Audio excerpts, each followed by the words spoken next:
mais moi, en tant que pro, je ne fais pas ce travail-là. C'est pas joli, c'est pas harmonieux et c'est plus quelque chose qu'on fait aujourd'hui. Et je veux pas que dans la rue on dise je me reflète pas à ce travail-là.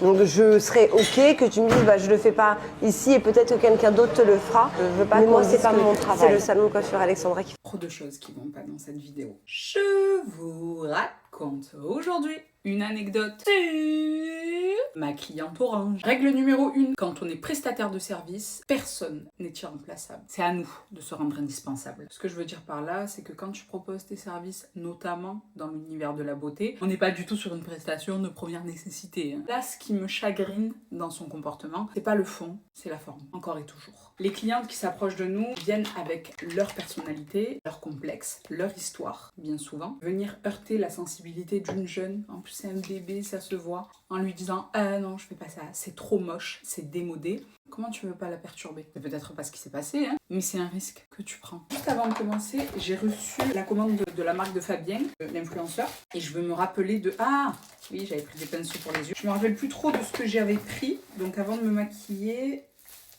Ah, palette pour les yeux, ouais, c'est vrai. Il y a deux choses qui m'ont frappé quand j'ai passé commande.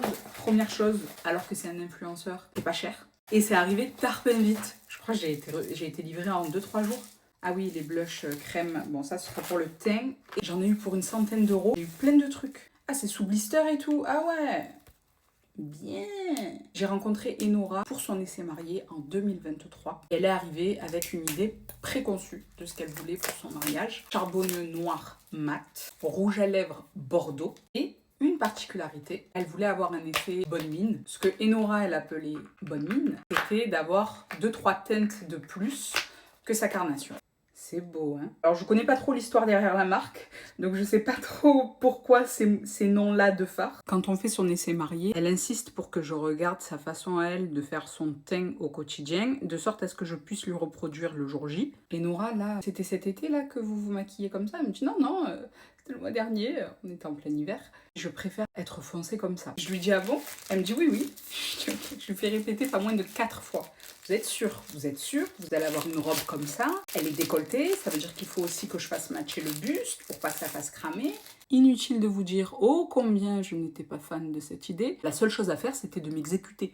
Elle était quand même venue avec ses demoiselles d'honneur qui, elles, n'étaient pas fans de l'idée de la foncer, mais elles s'accordaient tout à dire que le résultat lui correspondait, que c'était plutôt sa personnalité, que c'était comme ça qu'elle se reconnaissait. Il y a un risque, évidemment. Ces photos de mariage sortent sur les réseaux, que les gens voient, évidemment, qu'elle est...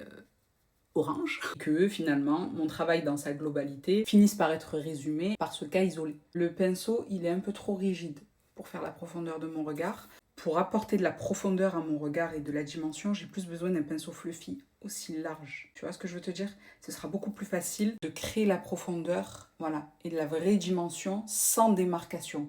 Ça va rentrer dans mon pli palpébral, certes, mais ça va pas diffuser la matière. À partir de l'instant où tu connais la qualité de ton travail, tu n'as aucune crainte qu'on fasse de ce fameux cas isolé une généralité. Tu ne fais pas tout le temps ce que tu aimes, que ce soit la coiffure, les ongles, le maquillage. On ne fait pas toujours ce qu'on aime, on ne fait pas toujours ce qu'on veut. Par contre, ta longévité, elle va se mesurer grâce à cette capacité à s'adapter. Tu peux l'accompagner, la guider dans ses choix pour essayer de l'amener vers quelque chose qui, selon toi, pourrait mieux lui aller.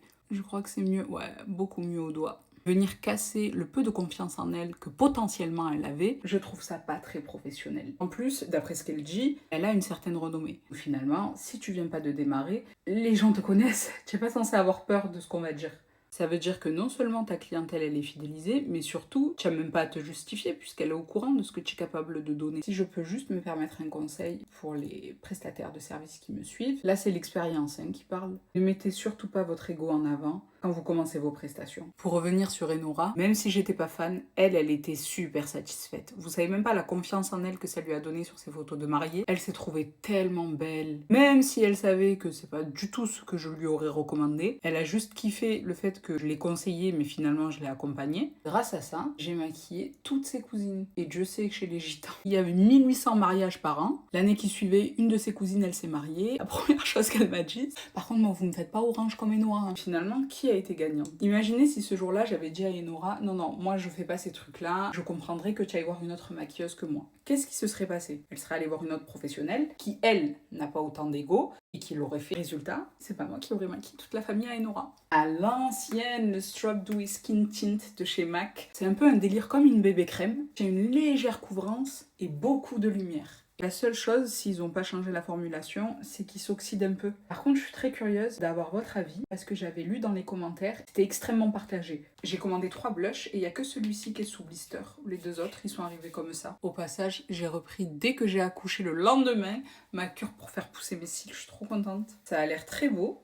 Voyons voir. La pigmentation. Oh bah bien sûr, magnifique. Sublime la pigmentation. J'ai aussi des produits pour les lèvres. J'ai pris un kit de crayon à lèvres marronné, mais j'ai aussi du rosé. Je vais mettre le blush. Je vais tenter la Rosewood. Très crémeux, pigmenté. Voilà. Et voilà. Vous aimez ?